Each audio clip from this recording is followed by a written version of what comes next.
বন্ধুরা, আগের ভিডিওতে দেখিয়েছিলাম বাচ্চা মেয়েটি ক্যাজরার ডাব্বায় ক্যাজরাটি ফেলে দেয়। একদিন মেয়েটি আবারও ক্যাজরা ফেলায় এবং মেয়েটি এসে ক্যাজরাটা গুড়াতেই মেয়েটি বলে, এই শোনো, একটা কথা বলো, আমি যখনই ক্যাচরা ফেলাই তুমি তখনই সেটাকে সাফ করে দাও কেন? তুমি এমন কেন করছো? তখন বাচ্চা মেয়েটি বলে, সবাই যদি ক্যাচরাটা পরিষ্কার করে রাখে তবেই না দেশটা পরিষ্কার হবে, তাই আমি ক্যাচরাগুলো পরিষ্কার করে দিই। তখন মেয়েটি বলে, এখনকার লোক নিজেদের ক্যাচরাই নিজেরা ডাস্টবিনে ফেলায় না, তুমি কেন লোকের ক্যাচরা গুড়াচ্ছ? তখন মেয়েটি বলে, যে যার নিজেদের ঘরটি পরিষ্কার রাখে, কারণ সেটা তাদের ঘর, কিন্তু এই দেশটাও আমাদের বাড়ি, সেটাকে কেউ পরিষ্কার করে না, তাই আমি দায়িত্ব নিয়েছি পরিষ্কার করার।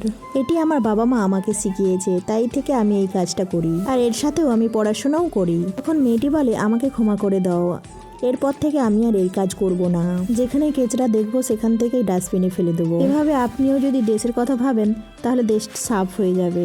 ভিডিওটি ভালো লাগলে লাইক এবং কমেন্ট করতে ভুলবেন না। পরের পার্ট দেখার জন্য সাবস্ক্রাইব করে দেবেন।